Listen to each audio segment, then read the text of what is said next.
We cannot have a senator that is not in the right state of mind. So it's not close. He's got to go. New York Magazine has released a long expose and sort of dive into the history of the last few years of John Fetterman, and what they found was disturbing. The reporting is disturbing.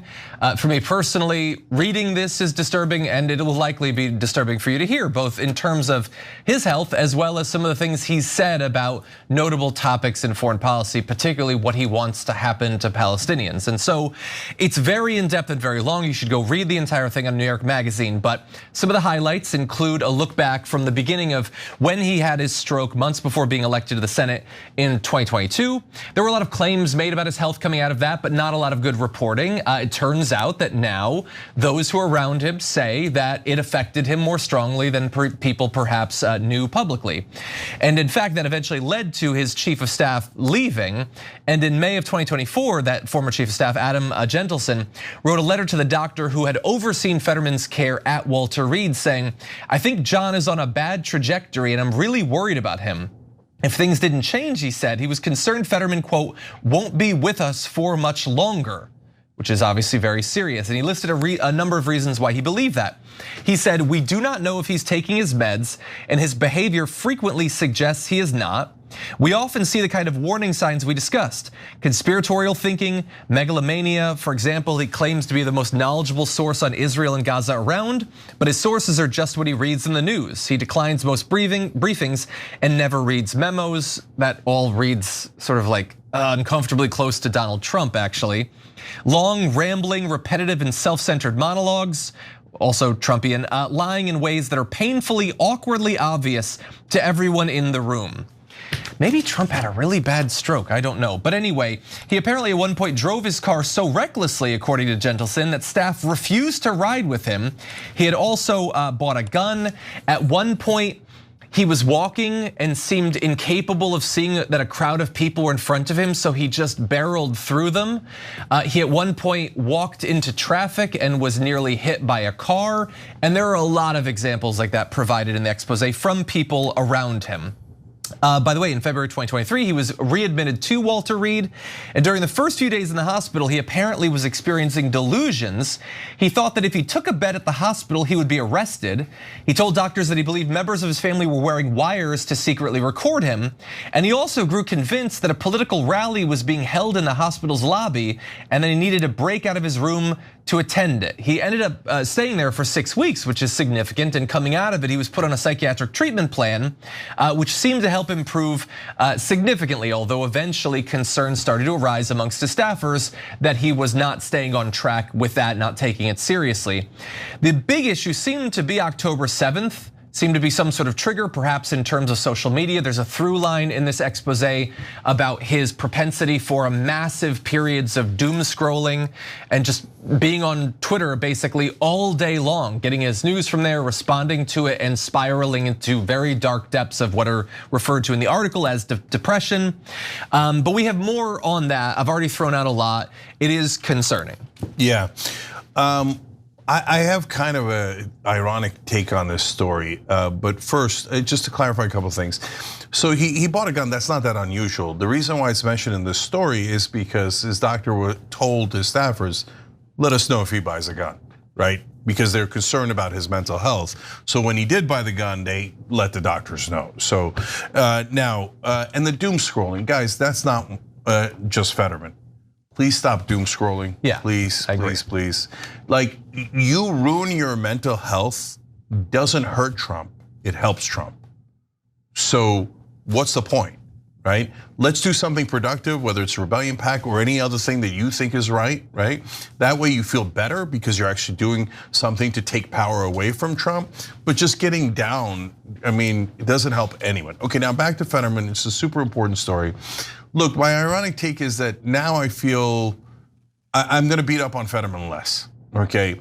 Like, he's just the worst on the Israel-Gaza issue. It's unbearable, right? But this brother's not well. Like, you read the whole piece, I don't think there's any question at all. I mean, he thinks there's a press conference in the hallway in the hospital. There's no press conference that is, like all of that. No, he is not mentally well. So that leads to two conclusions. One is, okay, now I feel like number one, I understand what happened a little bit better, right? Because it was such a dramatic change. Yeah. Right? And number two, so this is now a mental health issue rather than a we disagree politically issue, right? And so, but then that opens up, by the way, quick side note, and I get to the most important part. The side note is, this might also explain Dick Cheney. Like people had that theory about Dick Cheney that he had the stroke and that he became a lot more conspiratorial and paranoid, and he used to carry around a hazmat suit in his trunk in the car. I didn't know any of this. Yeah. And he had the 1% doctrine, which is if there's a 1% chance any Muslim's gonna attack us, we should destroy their country, right? And here's Fetterman, right? So now that makes me super worried about strokes. So and don't go hunting with him. Yeah, don't go hunting with Fetterman now. So okay, now the most important point, he's gotta go. Like, we already had Dianne Feinstein and we already had Joe Biden. No, this isn't right. This isn't right. He's not in the right state of mind. And I know how devastating that is. Because it's Pennsylvania. And we're gonna have to, if he really goes, we're gonna have an election. And that's a toss up, that's a purple state, right? And I know how bad that is for Democrats. But as Yaz said earlier, we have to have principles. If there was a Republican president who was clearly not mentally well, we would ask for an election, right? I am. Yeah. Well, that would describe a lot of them. Okay, but seriously, in this case, this is not acceptable, and he's got to get actual help. Great. Yes, what do you think?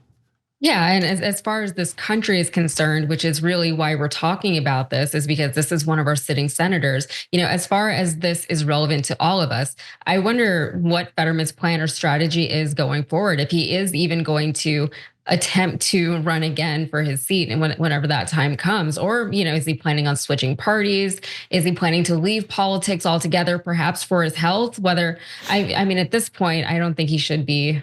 I don't want to say you shouldn't be allowed to run, but somebody should step in and be like, you shouldn't run, like somebody close to him. And the people close to him seem to be worried about his physical and mental health. Either way, I can't believe that the people who voted for him initially are going to vote for him again. And I feel like I could have said that before this story came out. This has been months now of this type of behavior, but now we're getting more insights into just how bad it actually is. And to John, to your earlier point, this does feel very Trumpian. A lot of what he was saying felt very Trumpian. He's using a lot of the same rhetoric, the same conspiratorial, paranoid thinking. That is exactly what stood out to me as you were presenting the story. And, I'm not trying to make any diagnoses for either of them, but regardless of what is causing this kind of behavior in our leaders, this is dangerous and unhinged behavior. And people suffering from these type of issues should not be in charge of anything or anyone, especially in such high levels of government. And, I already have my feelings about social media and about the doom scrolling. I don't do it anymore. I quit. I'm very much off of social media as much as I can be, still doing a job like this. But it does, kind of skew your sense of reality. It sucks up a lot of your time. And frankly, I'm not comfortable knowing that our nation's leaders are spending a lot of their days like this on social media. And this isn't a recent take for me. I have always found it concerning since, for years now that Trump was on social media as much as he is and was. And I do think it's weird even that Elon Musk tweets as much as he does, even though it is his own platform. Yeah. So I do think that it is a problem, not only that American voters seem a little bit detached from reality, I say a little bit to be generous, but also that our elected leaders are not doing much better in that way. So a lot of issues going on, but really, we have to work harder to get better people in these government positions, people who are just a little bit more mentally acute than maybe the rest of us. Yeah, I agree. I mean, when Elon took over Twitter, I started to back off a little bit after, and many people know, for years I used it constantly. And then when I had my daughter, those two things just meant that I kind of couldn't use it for like a year. And thank God. Haven't missed anything, literally haven't missed anything. I mean, I'm glad that I have communities, I can talk to TDR fans and TYT fans and everything, but it is better. So I'll make that 3 for 3 on the panel. And yeah, is it any surprise that we're ruled by these people that spend every waking second typing out insane conspiratorial screeds online, and all of them have such obvious psychological and emotional failings, and they're the ones that have power over our lives, over our economic destinies. Something should be done. But unfortunately, they're also conspiracists. So, if you go to Fetterman and you're like, hey, maybe you should back off and focus on your health, he will probably think you're part of the machine trying to take him down rather than somebody exercising empathy. Yeah, so one of our members on TYT.com made a good point. And Wang John said, I wonder if this is why Fetterman was so defensive when people wanted Biden to drop out because of his mental decline. I think that might have been personal. I think that's an excellent point, and I think that's very likely to be true. And look, guys, first of all, if Fetterman doesn't want to go, well, he's not mentally well. That's why he doesn't want to go, right? And to John's point, he'll think it's conspiracy, etc. I mean, there's process for these things. When if you got to impeach, you have to impeach. He walked into traffic, had no idea that he'd gone into traffic. He nearly picked a fight with a random group of people because he just bumped into them because he doesn't know where he's going. He is not well. We cannot have a senator that is not in the right state of mind. So it's not close. He's got to go. Yeah. And then finally, if you want the opposite of doom scrolling, look, I sense the doom and gloom in the country. And we started this a long time ago. We do things called Operation Hope and Operation Joy on the Young Turks. I know it's weird for a news show to do it, but it's because we've got to have a little bit of lightness in this world as we fight back and as we're productive and try to do positive change in the world, right? So check out tyt.com/hope to see how you can get involved in positive change, and check out tyt.com/joy just for stories of joy and happiness. That's all that it's there for. You don't have to be a member. Just put in your own story. Even you know what? Instead of doom scrolling, do joy scrolling, because those are all positive stories. And every time I read through them at tyt.com/joy, I literally feel happier every time. So check that out. Yeah. So you will not be surprised to find out that on the topic of Palestinians in Gaza, Fetterman's just the worst. He's really, really bad. That's in public. In private, maybe even worse, because he apparently back in early February, he met with the leader of the progressive Jewish organization J Street, and he told Jeremy Ben-Ami, you can't reform a carton of sour milk, referring to the Palestinians. And generally referring to a group of people, particularly one as oppressed as the Palestinians, as food isn't good, but particularly when you're describing as rotten food that you would throw away.